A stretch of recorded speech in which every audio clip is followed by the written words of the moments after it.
ustedes un gran saludo. Estamos en La Voz Ausente haciendo el día de hoy una nueva entrevista, una nueva secuencia, una nueva edición de nuestro programa La Voz Ausente, que empezó precisamente con estas entrevistas a los escritores, a los artistas, a los poetas en general, para difundir sus nombres, sus obras y de esta manera pues alcanzar lo que se busca y el objetivo de La Voz Ausente, el desarrollo sociocultural del país.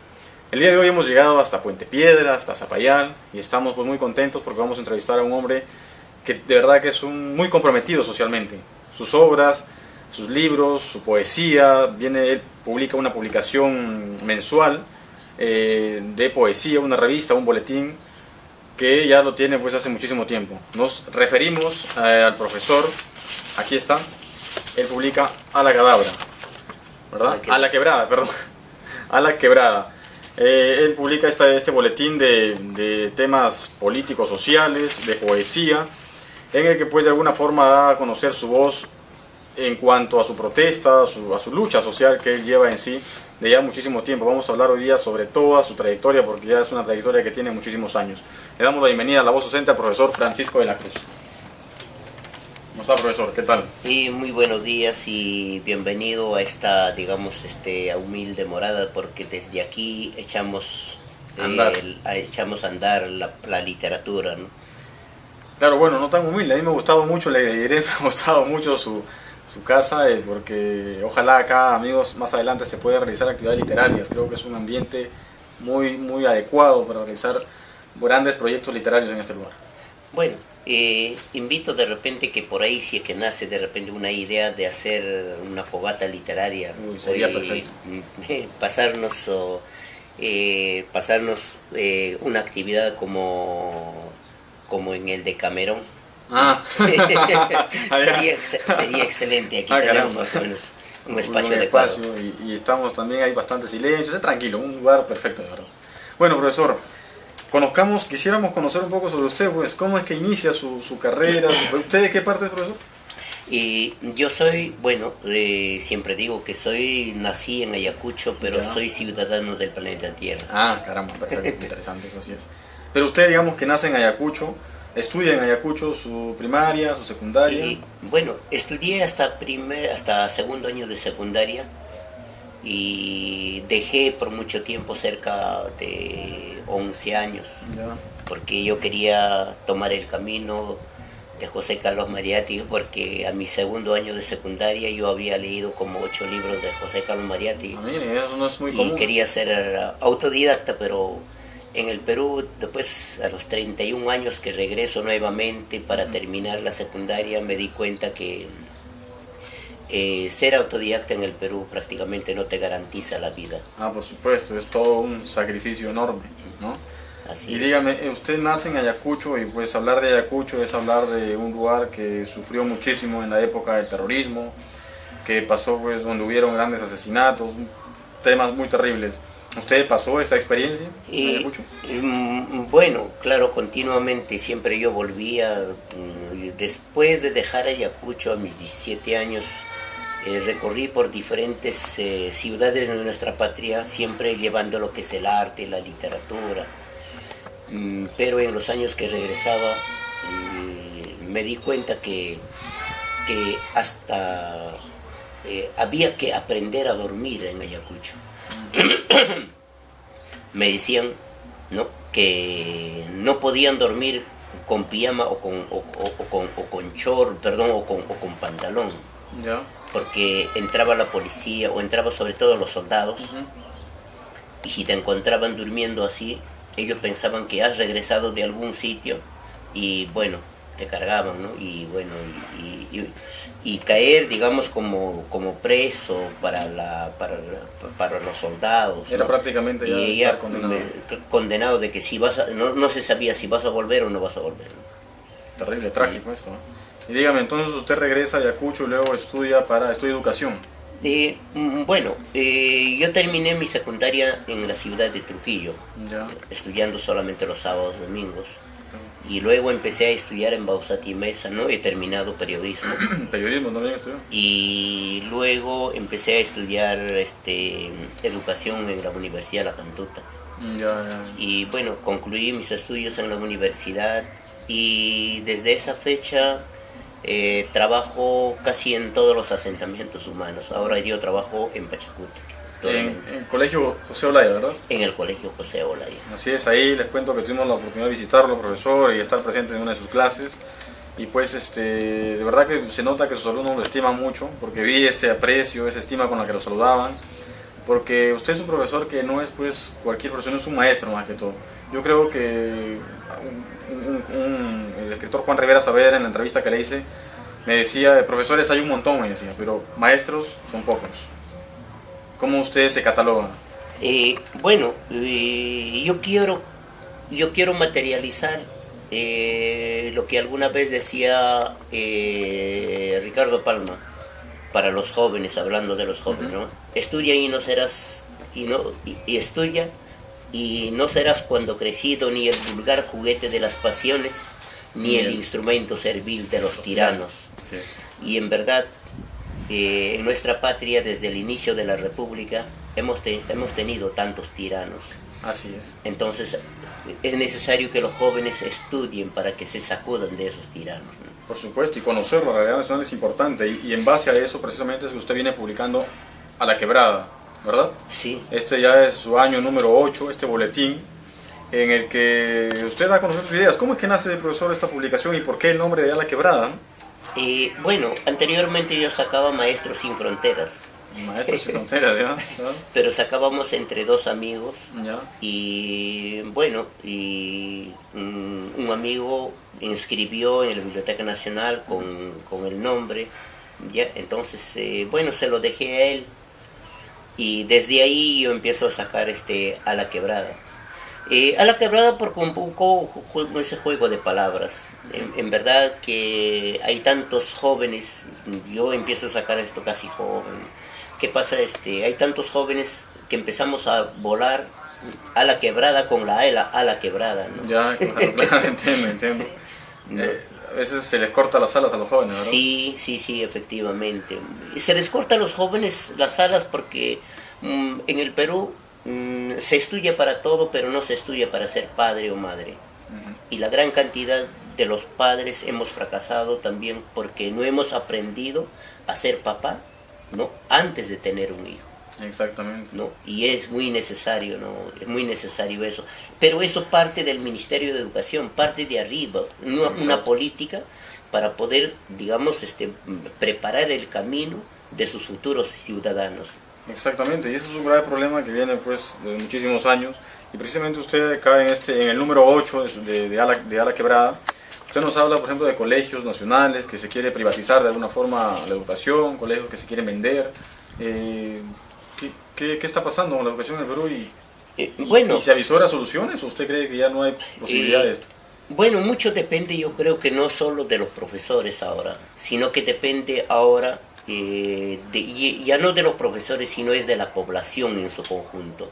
El padre de familia, el campesino, el trabajador, el obrero, el ama de casa, que paga su impuesto indirecto, porque de ahí viene para la educación, de ahí para la seguridad, de ahí para la salud, en fin. Para todo. Entonces, ellos son los que tienen que defender, digamos, la escuela pública. En la Constitución Política del Estado, la Constitución Política del Estado del 79, ¿ya? Del 79, reconoce como derecho a la educación. Sí. ¿Ya? Pero ¿qué pasa? La Constitución del 93 ya no reconoce como un derecho, sino reconoce como un deber. Entonces, esta diferencia de derecho-deber pareciera que no significa tanto. Pero ¿qué pasa? La Ley General de Educación, que nace a partir de esta Constitución del 93, que reconoce como un derecho, esta ley 28044, la Ley General de Educación, ya no reconoce como deber, claro, sino reconoce como un servicio. Dice, la educación es un servicio público cuando el Estado lo provee. Entonces el problema es de que, oiga, entonces, como un servicio, o sea, igual que el servicio de agua, el servicio de luz, entonces vas a tener que pagar. Exactamente. ¿No? Y justamente ahora que a los profesores entre comillas se les dice, se les va a evaluar, pero no le van a evaluar sus conocimientos, sino que le van a evaluar a sus estudiantes, y que el estudiante pueda tener, digamos, o podamos tener mejor calidad de estudiantes, no depende solamente de la calidad de los profesores, sino que ahí repercute, hay otras cosas, digamos, la estabilidad emocional del niño. Los problemas sociales del hogar, ¿no? Claro, los problemas sociales del hogar, la alimentación, nutrición, ¿no? Hay tantas otras cosas, ¿no? Entonces, pero ¿qué pasa? Eso no se evalúa, sino que se le evalúa, ¿no?, al estudiante, ¿no?, al maestro, pero por intermedio de su estudiante, nada más. Es que a partir de los 90 es donde se empieza a tratar la educación como si fuera más que todo un negocio. Por eso es que ustedes no hay que pagar esto, porque ahí está por eso el famoso decreto legislativo 882 de la ley de promoción e inversión en la educación, donde se crean, pues, donde ya le dan carta abierta para que se creen colegios y academias y donde sea, y todo se empieza a hacer negocio y la educación termina en lo que es un día. Perú es uno de los países con más cantidad de universidades en el mundo. Tiene más universidades que Brasil, a pesar de que Brasil nos lleva no sé cuántos kilómetros en territorio. Brasil es inmenso, pero Perú tiene más universidades que Brasil. Pero eso, ¿en qué ha ayudado la educación? Y mire, y hablando de universidad, el estudiante que sale, por ejemplo, de secundaria, está obligatoriamente, tiene que pasar por una academia. Cuando eso no debería. Claro, pero ¿por qué? Porque desde la época de este señor Fujimori, del 93, ¿no?, lo que se ha hecho es hacer una reforma dentro de la currícula. Los amigos que nos están escuchando, mayores de 40 años, me darán la razón, que antes llevaron ellos historia aparte, con 2 horas a la semana, historia universal aparte, con 2 horas a la semana, geografía aparte, con 2 horas a la semana. Entonces estos cursos, por ejemplo, historia cívica y geografía, todo, ahora los ha juntado. Los ha juntado en uno que se llama PFRH, Persona, Familia y Relaciones Humanas. Sí. Entonces, ¿qué pasa? Y igualito pasa también con biología, anatomía, botánica. Ahora es CTA. Ahora es CTA. Ciencia, tecnología y ambiente. Ciencia, tecnología, ambiente. ¿Y qué pasa? Y con todo esto prácticamente el estudiante sale del colegio conociendo las cosas superficialmente. Y se dice que se trabaja, que se desarrollan las capacidades. Claro, las capacidades, eso necesitan los empresarios, pues. Entonces solamente lo que nosotros en los colegios lo que están formando es un ejército, digamos, de mano de obra para las grandes empresas, pero digamos un ejército de mano de obra barata. Exactamente, o sea, lo que se busca, y eso es lo que... No se impulsa, por ejemplo, lo que es investigación, no se impulsa lo que de repente otras facultades, ¿no?, como es el arte, ¿no?, la literatura. Ahora han aumentado más horas para educación física. Sí, pues. En el Perú, imagínate ahora, es algo curioso. Mira, tenemos problemas tan grandes, tan urgentes actualmente en el Perú, pero ahorita la gente está loco buscando figuritas para mundial, del mundial, ¿no? O sea, es un reflejo de lo mal que está la sociedad, ¿no?, o de lo mal que nos están formando, de lo que el sistema nos está vendiendo. Pero el problema está, profesor, en que esto parece que no tiene una forma de solución, o al menos no se vislumbra que esto cambie de aquí a unos años. Mire, yo me arriesgo, seguramente hay mucha gente que va a estar en contra de lo que yo digo, pero bueno, pues es mi opinión. Claro. Resulta que este sistema capitalista no es que haya fracasado. 200 años más o menos, desde la Revolución Francesa, ¿no?, donde que se implanta, digamos, en diferentes países, tratando de solucionar los problemas más urgentes del hombre, ¿no? Hasta ahora no ha solucionado nada, no más que solamente nos han empujado, digamos, a tantas guerras, miserias, hambre, más explotación del hombre por el hombre. Exacto. ¿No? Y en el Perú, desde hace 200 años, desde 1821, ¿no?, prácticamente hemos tenido también presidentes o gobiernos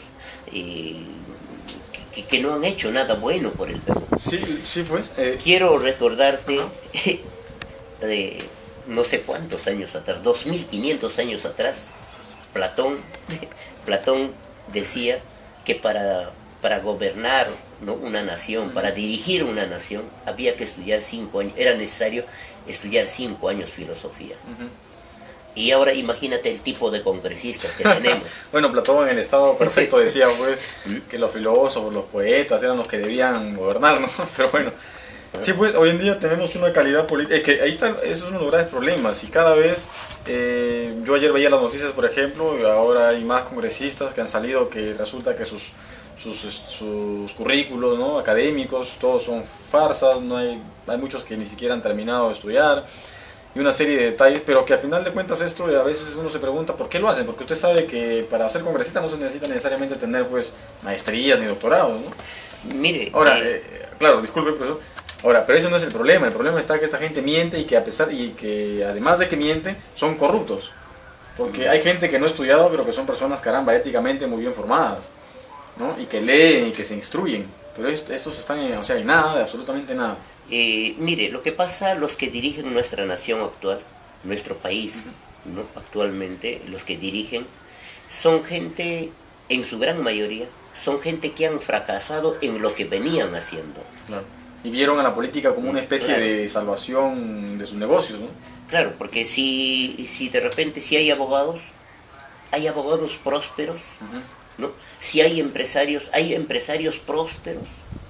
De repente si hay intelectuales en el Congreso, son intelectuales prósperos. Que quisiéramos ver, oiga, cuántas obras han publicado, qué han hecho, en qué han brillado. Son gente que han fracasado. Y eso justamente no es un buen modelo para nuestros jóvenes que van creciendo. Por supuesto que sí. Así es, profesor, así es. Pero mire, antes de continuar con el tema que está muy interesante, yo quisiera entrar un poco a lo que usted ha desarrollado, que es sus obras literarias, su libro, ¿no? Usted tiene un libro que de verdad que me llamó mucho la atención, más que todo por el título al inicio, que es lo primero que impacta, ¿no? Tomaré por asalto el cielo, a ver si lo puede mostrar de repente. Bueno, hasta ahora he publicado varias obras, pero el que me está dando mejor resultado, ¿no?, es este libro, Tomaré por asalto el cielo. ¿De qué año publica este libro, profesor? Este libro lo publiqué hace 3 años más o menos. 2015. Sí, más o menos. Ya. Y dígame, básicamente, ¿cómo se le ocurre el nombre, no? Porque Tomaré por asalto el cielo. Yo la semana pasada que hemos estado ahí en Puente Piedra, en la Feria del Libro, muchas personas pasaban, veían el libro, preguntaban y varios decían, no, qué bonito, ese título me llama mucho la atención, me interesa ese libro. ¿Cómo así se le ocurre ponerle este Mira, título? En diferentes culturas, el cielo siempre ha sido una morada de Dios. ¿Ya? Es la morada donde que estuvieron, digamos, el hombre perfecto, los hombres perfectos. O al menos, ¿no? Eso es lo que cree la gente. Claro. Entonces en ese lugar no hay trampas, no hay injusticias, no hay hambre, no hay miseria. No creo que haya tantas cosas malas que vemos acá. Claro. Pero yo quiero pensar de que el hombre sí está en la capacidad de poder lograr de esta tierra convertirla en el cielo. Ya. Y si los pobres muchas veces, por ejemplo, oiga, pero y el pobre es un poco difícil que encuentre la felicidad. Sí, pues. Pero los pobres es necesario que tenemos que tomar conciencia. ¿Ya? Si tomamos conciencia, si es que tomamos conciencia, yo creo que sí podemos lograr construir una sociedad para todos, mancomunadamente unidos. Claro. No será tan perfecta, pero al menos donde que podamos aceptarnos verdaderamente, ¿no? Los blancos con los negros, ¿no? Los diferentes colores, los andinos con los costeños, que podamos encontrar una sociedad más vivible. Yo creo que sí, pero yo creo que eso no se va a poder llegar, digamos, no se puede lograr si es que tampoco no buscamos la cultura, y el principal problema para mí es la lectura. Exacto. Quiero recoger, no sé a quién le pertenece, pero esa frase va dando vuelta por muchos años desde que escuché como desde joven, ¿no? Solo el libro salvará el Perú. Quiero creer en eso. Sí, sí, sí. Y justamente este libro trata sobre diferentes estrategias para crear hábitos de lectura. Cosa que es muy difícil lograr, ¿no? Encontrar que alguien tenga un hábito de leer es muy difícil. ¿Cómo es que usted desarrolla el tema del libro? No es un libro de consulta, Ajá. Es una novela. Seguramente también, bueno, no es una novela perfecta, pero las cosas se hacen en el camino. Exactamente. Entonces enseña mediante pequeñas historias cómo perder, por ejemplo, cómo perder el nerviosismo, ¿no? Cómo hay que crear ese hábito, cómo hay que motivar, ¿no? Yo pregunto, y con esto yo recorro diferentes ciudades. Porque usted siempre está viajando, ¿no? Sí, y justamente acá tengo algún, yo viajo con esto. Yo me pongo acá. Ahí está. Ya. A ver, ahí. Me cuelgo al pecho. Ya. Entonces, con esto me paro en las avenidas. A cualquier lugar que vaya. En no solo lugar. en Lima, no a nivel nacional. No, en provincias. Ya. En provincias. Ahí, en los mercados, en las calles, en las avenidas. Y converso con la gente. Converso con la gente sobre este tema. Exacto. Claro. Cómo crear hábitos de lectura en los niños. Y eso es nuestro gran problema ahora en el Perú, y es necesario que todos los que estamos vinculados con la literatura, yo creo que tenemos que hacer. Entonces, este libro, mediante estas pequeñas historias, enseña, pues, ¿no? Es como crear, porque son diferentes facetas. Como tomarle un aprecio, un amor a la lectura, ¿verdad? Porque a la madre yo le digo: señora, ¿qué haces para que tu hijo sea futbolista? Y la señora me dice: ya le mando pues a una escuela de fútbol. Una academia de fútbol. A una academia de fútbol. ¿Y qué haces para que tu hijo sea intelectual? Que tenga hábito a la lectura. Bueno, su profesora. Pero todos los profesores saben esas estrategias para crear hábitos de lectura, ¿no? Entonces, yo creo que esto es una tarea del Ministerio de Educación. Por supuesto, totalmente. ¿Ya? El Ministerio de Educación debe promocionar, debe preparar, ¿no?, a los profesores, ¿no?, para que sepan estas estrategias y puedan trabajar con sus alumnos. Pero hasta en eso estamos mal, porque sabemos, por ejemplo, que las grandes editoriales no monopolizan. Exacto, han creado un monopolio dentro de lo que es el plan lector, por ejemplo. Imagínate. Hay muchísimos escritores que publican excelentes libros, pero que no pueden estar en el plan lector porque simplemente pues no se los permiten. Mire, los escritores están prohibidos de ingresar a las aulas para poder compartir sus obras con los alumnos. Así es. Pero el que vende chicle y caramelo, ellos sí pueden pasar. El que vende algún panín. Ajá, las figuritas, ellos sí pueden pasar. Sí, sí. ¿No? Y eso está mal. Incluso de las avenidas, de los mercados, ¿no?, de algunos, de las plazas, en la plaza de armas del Cusco me sacaron. Miren. Sí. Me sacaron, yo entré con mi letrero para conversar con la gente, y no está permitido, no, me sacan. ¿No? Bueno, que Cusco en Huaral, aquí nomás en Huaral es una ciudad bastante pequeña, sí. ¿no? Tampoco. Y de la plaza de armas me sacaron, ¿no? Pero si viniera ahí un cómico, estos que vienen a hacer en el Cusco yo tengo una grata experiencia. Son los turistas los que me dicen: oiga, pero al serenazgo le dicen: oiga, pero que él son libros, ¿no? ¿Por qué no le dejas pasar? Déjale conversar al señor, déjenos tranquilos, estamos conversando. Claro. ¿No? Pero bueno, pues así estamos en el Perú. Miren, de verdad que es terrible, y es ahí lo que se refleja, pues usted, como ha visto a veces las estadísticas, ¿no? Los países que más leen, y el Perú pues se dice que lee medio libro al año, o sea que ni siquiera terminamos de leer un libro al año, Imagínese. ¿no? Entonces, ¿cómo yo me pregunto así, cómo un país se va a desarrollar así? Porque la lectura es lo básico, es lo que nos lleva a veces a tener un juicio crítico, a crear una sociedad que conoce su realidad social.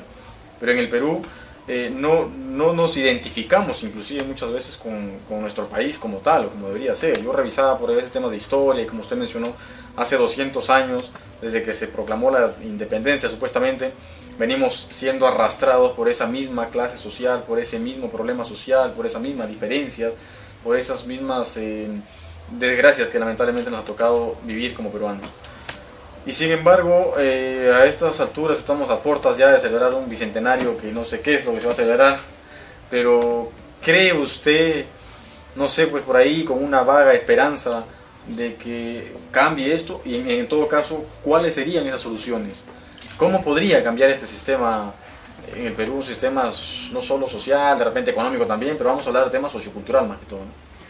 Y mire, al extremo de que ahora no sabemos si vamos a celebrar el bicentenario de 1821 o de 1824. Ah, bueno. Ni siquiera sabemos. Y eso, porque mire, le comento que en 1824, cuando se da pues, la batalla de Ayacucho y se proclama y se da la capitulación de Ayacucho, yo revisaba y lo subimos a la página de Facebook a la que tenemos la revista, que la capitulación de Ayacucho tampoco es que sea, pues digamos, lo más alentador, ¿no? Porque en la capitulación son 18 puntos y en muchos de esos puntos, de esos artículos, no le favorece nada al Perú. Porque parece que el Perú no hubiese ganado esa guerra, o que al menos el Ejército Libertador no hubiese ganado. Porque ahí se dice, por ejemplo, en ciertos puntos que el Perú debía pagarle a España un pago por gastos de guerra que España había tenido. O que si los españoles querían regresarse a España, el Estado peruano tenía que pagarles el pasaje. O inclusive que si ellos querían quedarse acá, podían quedarse libremente y que si tenían pues asistentes, empleados, antes de que se desate la guerra, igual podían seguir teniéndolos. O sea que el Perú seguía siendo prácticamente sometido, ¿no? No claro. Había tanto... había una benevolencia con los españoles. El problema es la clase social que ha capturado, digamos, el poder, ¿no? Después de 1824. El problema está en esa clase social. Definitivamente, creo que tuvieron razón los montoneros, porque en 1821 Lima estaba sitiada. Así es. Y Lima estaba sitiada y los montoneros que lo habían sitiado a Lima le odiaban tan igual a los españoles como a los criollos. O sea, ¿ya? Entonces, ¿qué pasa con la batalla de Ayacucho o con la independencia? Prácticamente hasta cierto punto se le ha hecho un favor, ¿no? a los españoles cuando llegaron, digamos, San Martín y todos ellos. Se salvaron porque no tomaron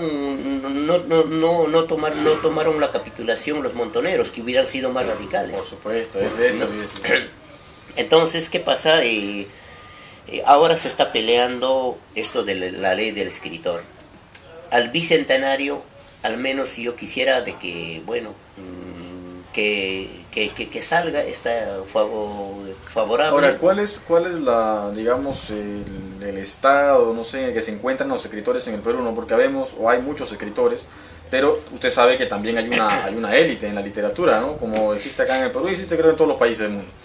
Pero hay élites que manejan monopolios, que manejan editoriales, que manejan las publicaciones de libros, ¿no? Y escritores pues que son de alguna forma más vendidos, digamos, así hablando del mercado editorial. Pero hay muchos escritores que son más populares, que no formamos parte de una élite, pero que publicamos muchos libros también. Entonces, ¿en qué estado se encuentra la literatura peruana, mejor dicho, en los últimos años? Justamente en esta ley del escritor esperemos que pueda favorecer sobre todo a tantos jóvenes que empiezan a escribir, a los jóvenes que quieren incursionar, porque no importa cuántos seamos, lo que importa es que todos los que toman este camino puedan tener, ¿no?, las mismas posibilidades o facilidades para poder publicar, para poder tomar el camino de la literatura. Porque después de todo, todos somos consumidores. El escritor no puede ser escritor si es que no lee, Por supuesto. Entonces, todos somos, incluso los escritores, somos a la vez también consumidores. Así es. Entonces, yo creo que esta ley, ojalá que pueda salir, que bueno, todavía hasta ahora ni siquiera pueden, no discuten, solamente me parece que hay solamente un anteproyecto, pero pueda facilitar la publicación, ¿no? Y sobre todo, bueno, es el Estado el que tiene que empeñarse, pero ¿qué pasa?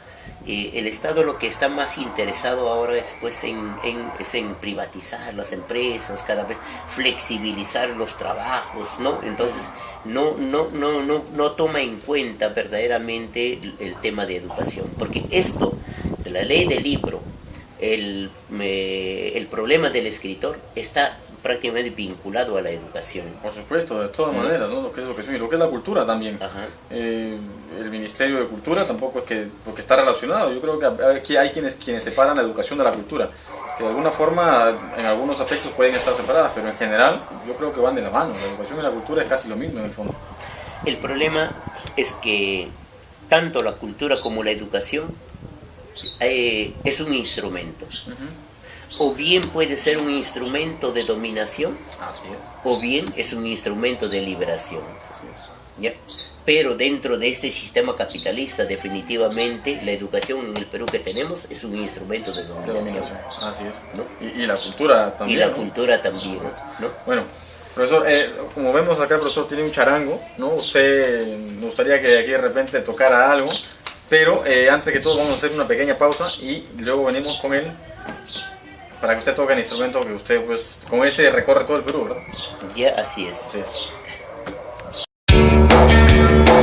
Desde Lima, para el Perú y el mundo, presentamos la revista La Voz Ausente, la primera revista cultural del siglo XXI. Política, social, arte, literatura, poesía y mucho más. Educación para un desarrollo sociocultural. La Voz Ausente se hace presente. Búscanos en Facebook, Instagram, YouTube y Twitter. Revista La Voz Ausente. And darling, darling, stand by me. Oh.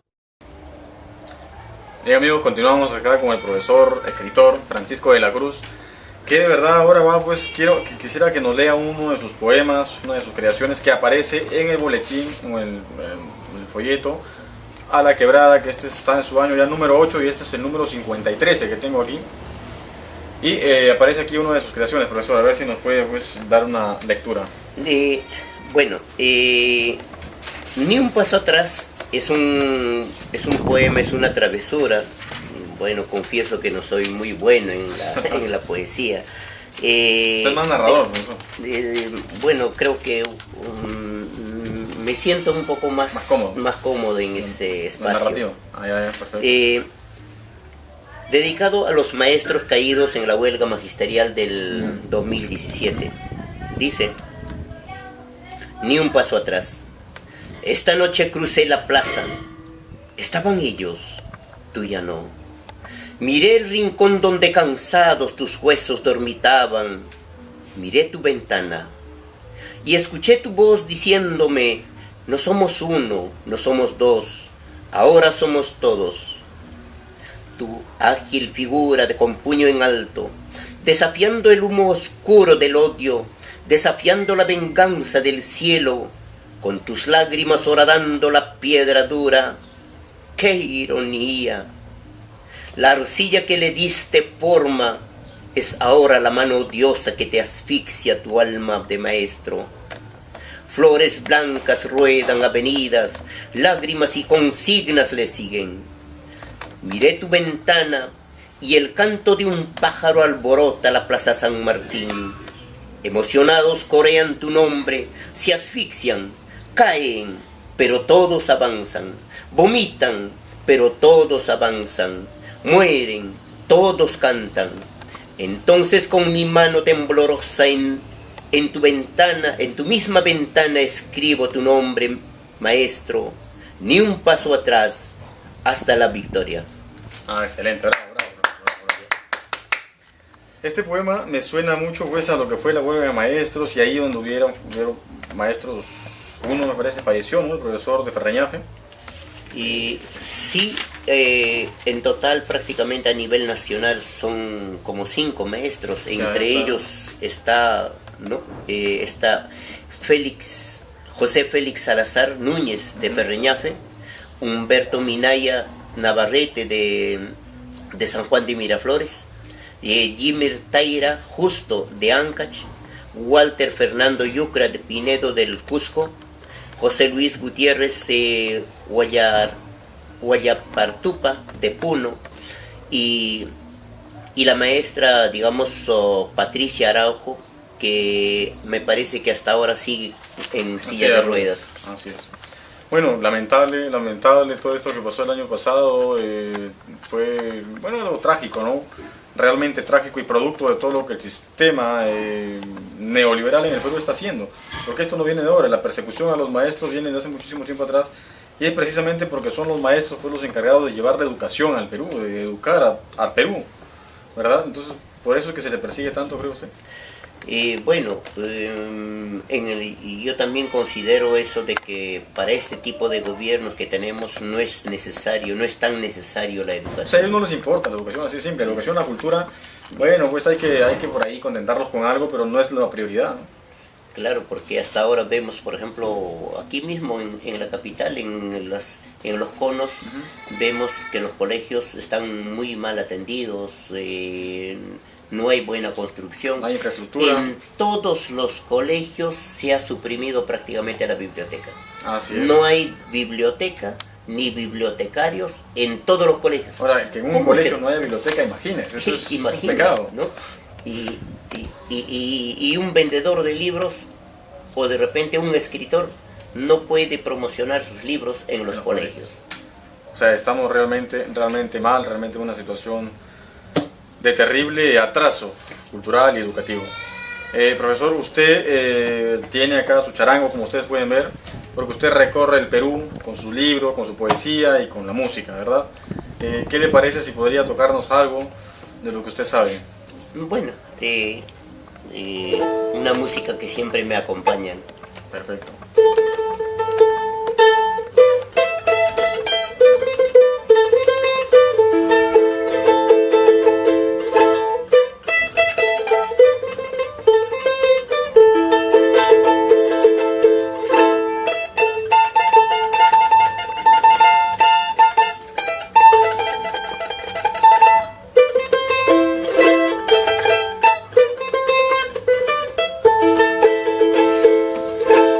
Desde la rotonda vengo, palomita.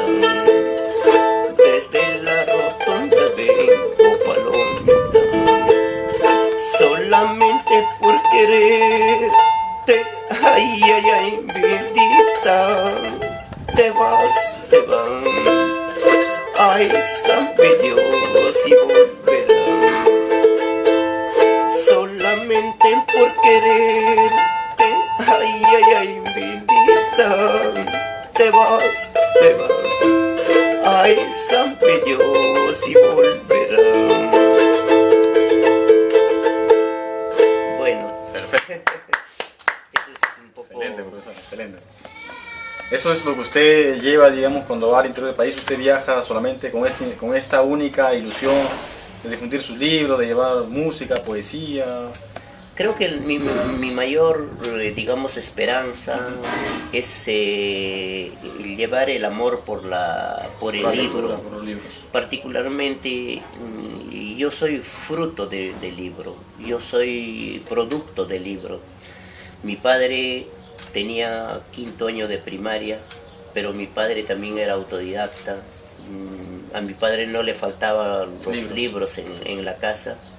Yo tengo una madre que actualmente tiene 103 años, wow. Es analfabeta. 103 años. Analfabeta, una mujer muy andina. ¿no? Y por mi madre he aprendido a comprender, digamos, la filosofía andina. Exacto, que es bastante amplia. Sí, y yo creo que yo soy producto del libro. Es por eso que mi mayor esperanza, o con lo que yo más quisiera, es que todos los niños empiezan a tener el amor por la lectura. No lo que hacen ahora en los colegios, que como que un poco se le obliga al niño que qué libro va a leer, ¿no? No una imposición, sino que el niño tiene que escoger el libro que le gusta. Que sea una iniciativa propia, ¿no? Personal, que no sea una, como usted dice, una obligación prácticamente. Ahora, hace poco nomás se ha celebrado lo que es el Día Internacional del Libro. Y el Perú lo ha celebrado pues de una forma desapercibida, y es más, los medios de comunicación informan, ¿no? Y dicen, bueno, se celebra el Día Internacional del Libro, las estadísticas dicen que en el Perú se lee medio libro al año, pero o sea, informan, pero digamos que los grandes medios de comunicación en el Perú no son, digamos, canales o vías de promoción precisamente de estos temas, ¿no? De la lectura, de amor por los libros, de desarrollarnos educativa y culturalmente. Tampoco los medios de comunicación no están haciendo casi nada. Mira, es algo paradójico esto de que estoy seguro va a llegar el día del ceviche y van a empezar a promocionar, pero el Ministerio de Educación no ha hecho nada, y ni de cultura, ni de cultura por ese día del libro.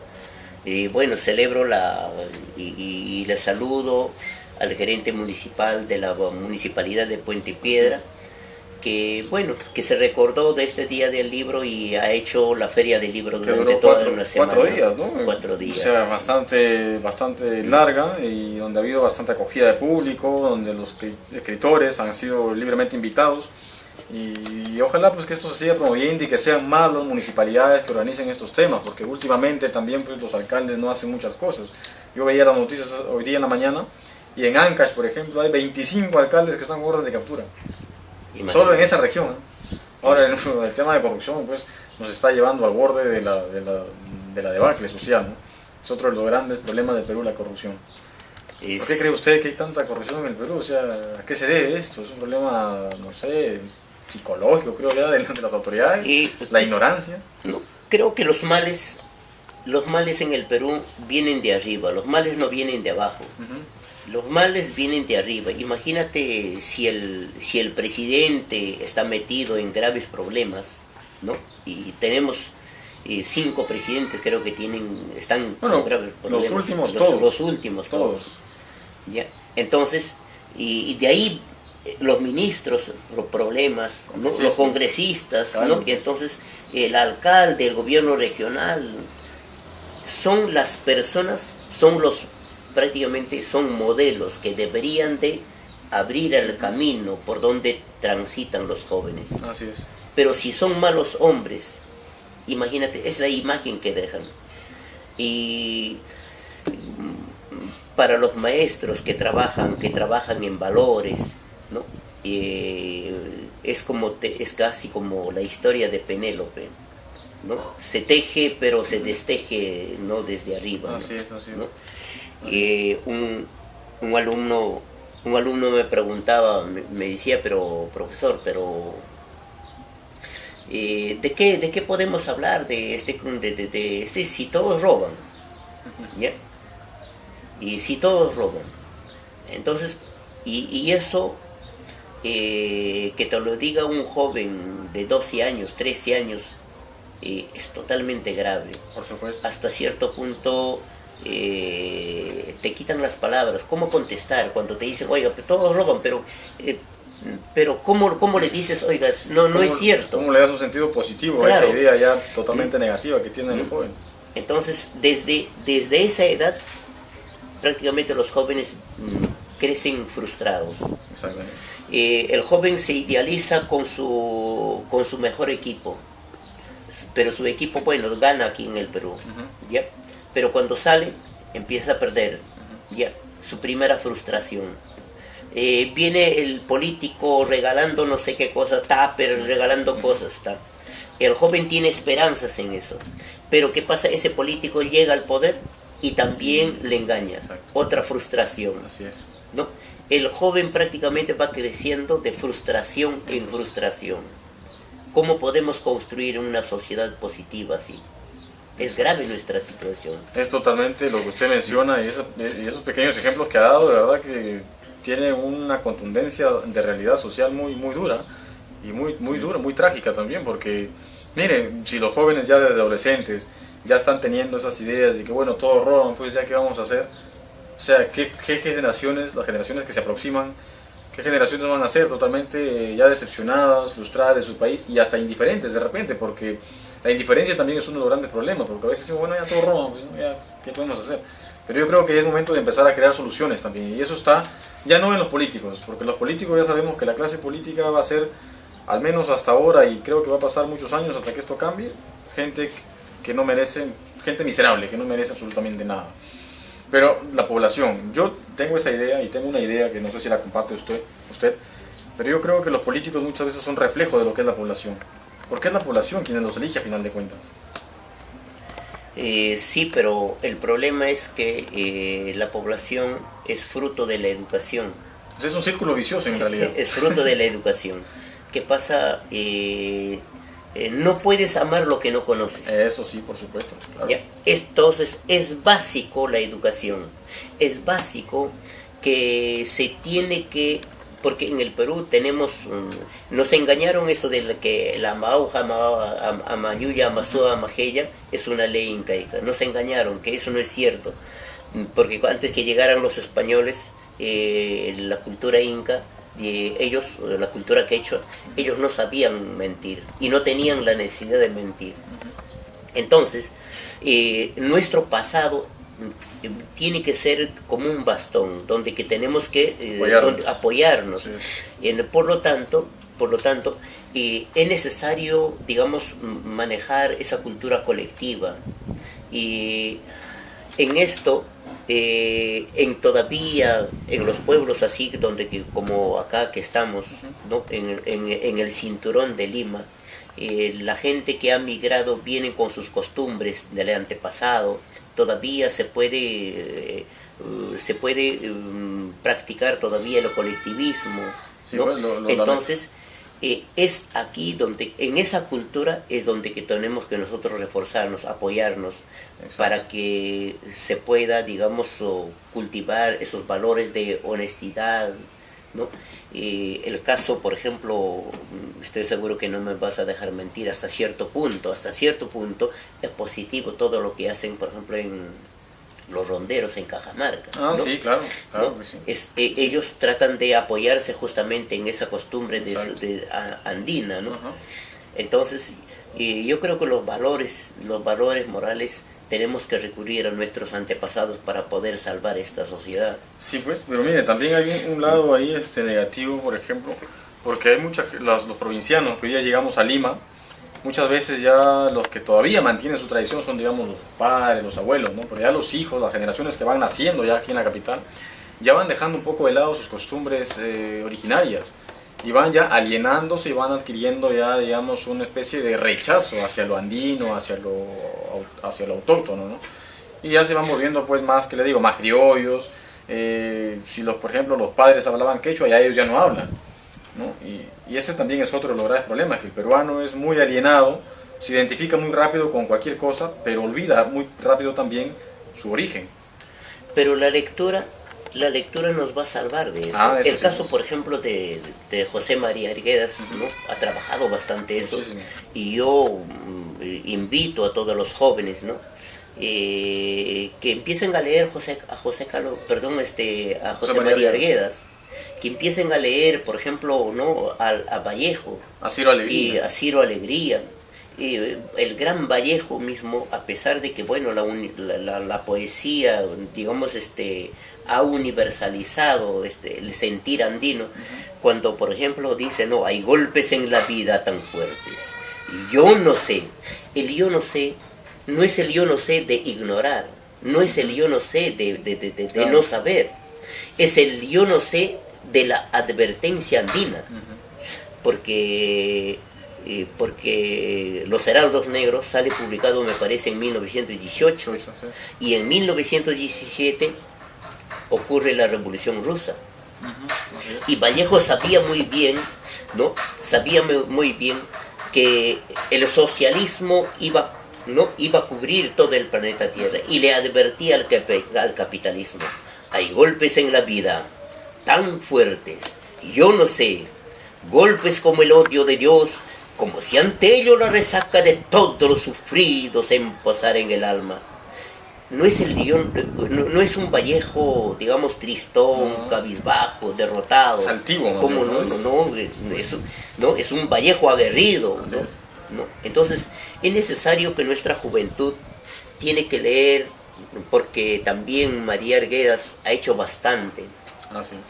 Y creo que muchos intelectuales en el Perú reconocen esa contribución de María Arguedas. Desde luego, claro. Para reconocer a la cultura andina, para reconocer, digamos, a nuestro saber valorar nuestra cultura peruana, ¿no? Sí. Y hasta ahora no se hace pues esto de peruanizar el Perú, tanto que reclamó, ¿no? José Carlos Mariatti, ¿no? Peruanicemos el Perú. Sí, y pues, es necesario que y la literatura definitivamente contribuye en todo eso. Claro que sí, pero mire, hay muchos escritores, ya como mencioné hace un momento, pero ¿cuántos de todos estos escritores? Ahora, hay quienes dicen, por ejemplo, que el escritor no necesariamente debe ser pues un comprometido social y qué sé yo, sino que el escritor debe ser escritor, escribir sus libros y vender y punto. Y inclusive creo que hasta en una entrevista hasta Julio Ramón Rivero lo dice, a pesar de que él se contradice porque sus libros tienen un compromiso social enorme, pero hasta él en una entrevista ha visto que él dice no, que el escritor no debe ser no debe tener ni mensaje ni nada. Y hoy en día hay muchos que creen eso. ¿Usted qué piensa? ¿Usted piensa que el escritor debe ser necesariamente alguien que se comprometa con su sociedad, con la época en la que vive, o simplemente debe escribir pues por escribir y vender sus libros sin importarle más, ¿no? Bueno, para mí la literatura no es una eyaculación. Aunque hay mucha gente ¿Creen eso? Hay mucha gente que cree en eso, ¿no? Pero para mí la literatura es un trabajo y el escritor es un trabajador, porque para escribir un libro, oiga, no se te iluminó de noche a la mañana. Es una preparación de años y años. Cuando sacas el primer libro es prácticamente, ¿no? Es un proceso de una formación de años que has tenido. Claro. Y la literatura definitivamente tiene que ser utilitaria, ¿no? Claro. Para la sociedad. No puede ser algo reciclable o, ¿qué le digo?, superficial. No. Y claro que también hay una literatura comprometida, hay una literatura como un instrumento, ¿no? Un instrumento de liberación. Exacto. ¿No? Entonces, si yo saludo a todos los escritores que han tomado, digamos, con seriedad la literatura comprometida y a pesar de que tienen que pasar muchas peripecias, ¿no? Y están dentro de esa carrera, dentro de esa línea. Así es, porque a veces cuando uno escribe este tipo de literatura pues se le cierran muchas puertas, ¿no? Porque dicen que bueno, a veces esto no es lo que el mercado necesita, ¿no? Entonces, como no es lo que el mercado necesita, bueno, pues hay que buscar gente que escriba otras cosas a veces banales. Que a fin de cuentas ya cada quien también con sus ideas, ¿no? Podemos estar equivocados, podemos estar en lo correcto, podemos estar bien o mal, pero ya cada quien con sus ideas. Lo que se busca aquí, lo que se promueve, y creo que eso al menos debería ser el objetivo común, no solo de los escritores, sino de la sociedad, de los políticos, los artistas, de cualquier persona, de buscar un desarrollo sociocultural del país. Creo que todo escritor prácticamente es el primer defensor de la libre expresión. Por supuesto, de todo. ¿No? Así es. Creo que yo sería el primero que defiende, ¿no?, la libre expresión del compañero, ya sea de mi orilla o de la orilla opuesta, ¿no? Así es. Y los escritores tenemos que ver por ese lado. Y aquí en el Perú realmente estamos un poco, digamos, no tenemos una organización, digamos, sólida, pero hay muchos atisbos, ¿no? Hay muchos atisbos, jóvenes que están en diferentes sitios trabajando, ¿no? Y eso es saludable. Así es. Bueno, pues vamos a hacer un pequeño corte y para regresar ya más o menos con lo que es la última parte de la entrevista. ¿De acuerdo? Bien, está bien. Desde Lima, para el Perú y el mundo, presentamos la revista La Voz Ausente, la primera revista cultural del siglo XXI. Política, social, arte, literatura, poesía y mucho más. Educación para un desarrollo sociocultural. La Voz Ausente se hace presente. Búscanos en Facebook, Instagram, YouTube y Twitter. Revista La Voz Ausente. And darling,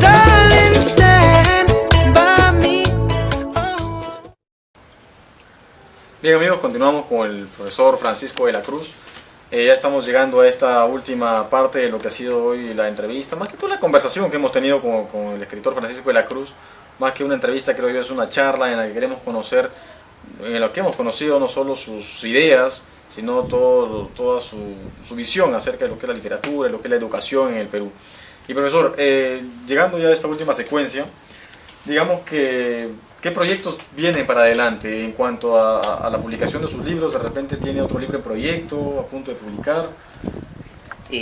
Bueno, tengo una especie de antología que he juntado con los escolares. ¿Ya? Es un pequeño proyecto que... ¿Con los ojalá, alumnos sí, del colegio donde se sí, trabaja? sí. Ah, mire, eso es muy interesante. Entonces, ojalá que salgan en este año, de repente antes de octubre. Ya. Pero pronto hay otro libro, hay una novela que está por salir, debe salir para el mes de mayo. Ya mismo, Sí, otro mes. y ya está listo. Y se trata sobre la huelga de los profesores del año pasado, ¿no? Ya. Y Tomaré por asalto el cielo sale su tercera edición. Tercera edición, o sea Sí. que esta es segunda, primera. Sí, esta es la segunda Esta es la edición. segunda edición, Sí. caramba, mire.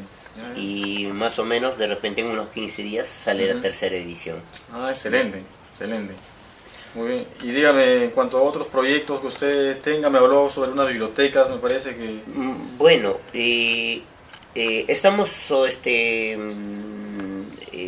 estamos ayudando a jóvenes en diferentes sitios en la creación de bibliotecas comunales. Ajá. ¿Ya? Es necesario que los jóvenes que van a atender en esas bibliotecas, ¿no? Estén capacitados sobre todo, porque el autosostenimiento de una biblioteca es muy importante. La autogestión, ¿no? Autogestión, ¿no? Entonces estamos en eso, hay uno en Pachacútec. ¿Ya? Y hablando sobre la biblioteca, oiga, lo que están haciendo con la biblioteca Helen Keller, ¿no? de Mangomarca, de San Juan de Lurigancho, ¿no? de San Juan de Lurigancho, lo dirige Carlos Villa, ¿no? Han cerrado la biblioteca, el Ministerio de Educación mismo se mire, no encargó estaba de enterado de cerrar, esto, porque yo hace poco creo que hubo una actividad allá, me parece, o así. Sí, hubo una actividad, ¿no? Y es una biblioteca que constantemente organiza actividades culturales, Así es. ¿no? ¿Y cuál ha sido el motivo que ha dado el ministerio para cerrar la biblioteca? Me parece que una señora que atendía en esa biblioteca, ella tiene una plaza, ¿no? de trabajo, pagado por el Estado. Ella es nombrada. Pero ¿qué pasa? Necesariamente dice tiene que haber 10 aulas para que tenga una biblioteca. Esa biblioteca pertenecía a un colegio inicial, pero ese colegio inicial tiene solamente 9 aulas. Y porque le falta uno, bueno, de verdad que por lo que le falta uno, lo han cerrado. no puedo reírse porque ya, o sea... Y lo llevan a la trabajadora que atendía esa biblioteca, y es la única trabajadora que atendía, y a esa biblioteca no atiende pues solamente a los niños de ese colegio, sino a la comunidad, es a la comunidad en su conjunto. Así es. ¿No? Entonces, y cuando uno se acerca, bueno, uno dice, pues no, una pequeña biblioteca, no, es una biblioteca muy bien implementada. Entonces, ahora lo van a cerrar. Pero como respuesta, yo creo que es necesario que todas las personas que me están escuchando, que tienen interés de crear una biblioteca, empiecen, digamos, de repente a comunicarse, ¿no? Contigo, conmigo, claro que sí. ¿no? Entonces es necesario que empiecen a implementar una biblioteca en sus comunidades. Y mira, todos los alcaldes hacen canchitas de deportes, pero no hacen una biblioteca. Claro que las canchitas no están mal, obviamente, que se practique deporte, pero también hay otro deporte muy saludable que es el deporte pues, del cerebro, ¿no? Claro. Y, oiga, solamente con el libro se puede activar el hemisferio derecho e izquierdo. Así es. ¿No?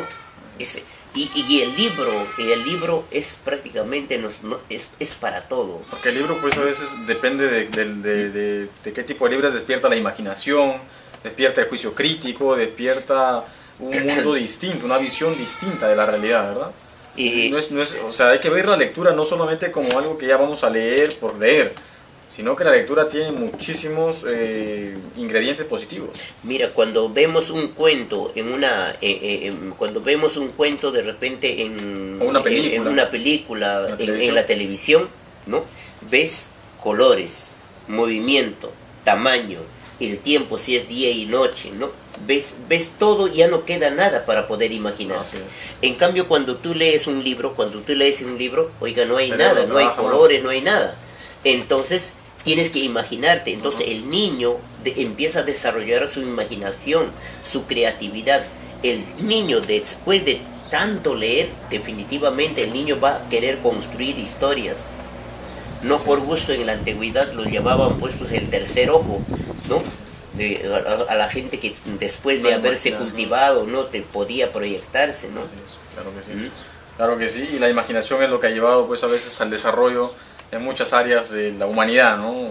Los grandes inventores, los grandes creadores, los grandes artistas han sido gente primero con una imaginación enorme. Y luego creas. Y luego creas, así es. Así es, eso es lo importante, una de las grandes importancias de la lectura, de promover la lectura, de querer los libros y de tener siempre una pequeña biblioteca en donde sea en tu hogar, ¿verdad? Y qué terrible esto que me comenta usted de la biblioteca Helen Keller, porque mire, eso es lo que hace el gobierno, o sea, destruir la cultura. De verdad que eso me parece a mí hasta burocrático, me parece estupidizante, es terrible, es trágico, es un, no sé cómo llamarlo, pero no tiene nombre, o sea. Bueno, vamos a ver si podemos averiguar algo más por ahí y visitar la biblioteca y hacer de repente alguna nota, ¿no? Pero bueno, profesor Francisco de la Cruz, profesor, escritor, un viajero del Perú, yo le agradezco mucho por habernos abierto las puertas de su hogar, habernos permitido conversar con usted el día de hoy. Y espero pues de verdad que sigamos trabajando en esto, que todos los proyectos que usted tiene, porque veo en usted mucha sinceridad, mucho amor por los libros, por querer de verdad buscar ese desarrollo que el Perú necesita. Y ojalá pues que podamos continuar en este camino y que usted siga yendo adelante en este camino por el desarrollo sociocultural del país, que es lo que yo siempre digo. Porque no podemos tener un desarrollo económico si no hay un desarrollo sociocultural, ¿verdad? Así es, yo quiero despedirme con esta frase, ¿no? De que haz de tus anhelos el agua fresca de un manantial que sacie la brutal y humillante sed de tu presente. Y es necesario que nosotros empecemos, digamos, ¿no? A responder nuestras dificultades, ¿no? Pero con, digamos, con mucha fuerza en el espíritu. Yo mismo soy producto de eso, ¿no? De los libros. De los libros. Bueno, y comparto con usted eso, porque yo también, como usted sabrá, soy autodidacta también, y para mí los libros también son una fuente pues de conocimiento y de muchas otras cosas, ¿no? En esta lucha constante para mí he tenido, bueno, no sé si decirlo, es bueno, lo corta si es que no... No, por favor. ¿Ya? Porque tengo 3 intentos de suicidio. Carambas. Yo tengo varios ingresos a prevención de suicidios. Ya. Y para mí la lucha constante incluso es para hasta por sobrevivir. Y tan igual, ¿no? Es la lucha por llevar los libros, hacer que las personas lean. Prácticamente para mí esto es una batalla aparte. Bueno, esto que usted me cuenta es un tanto fuerte. Pero sí, pues yo creo que no hay que rendirnos porque, como decía González Prada, la lucha es perpetua, ¿no? La lucha es perpetua y uno no tiene por qué abdicar en sus ideas. Creo que lo mejor que tiene un hombre son sus ideas. Y con esas ideas se pueden hacer grandes cosas. Así es. Profesor, dígame, la publicación de A la Quebrada es mensual, ¿verdad? Sí, mensual. Es mensual. ¿Y usted, si hay de repente escritores, poetas que quieran publicar de repente con usted, también están bienvenidos? Claro, me encantaría compartir con todos aquellos que quieren, ¿no? Son 4 hojitas que yo saco mensual. Y para mí esto es practicar la libertad de pensamiento, de expresión, porque acá yo digo lo que quiero. Exactamente. ¿No? Y si hay algún amigo que quiere compartir, y normal, podemos compartir la publicación. Claro que sí. Bueno, creo que hemos tenido ya una fructífera conversación, de verdad que he aprendido un poco más y ese compromiso social me motiva mucho, ese compromiso social suyo, me motiva mucho a continuar también en esta lucha por la literatura, por la cultura en el país. Así que, profesor, le agradezco mucho. Bien. Gracias a ti. Y sigamos en esto, pues.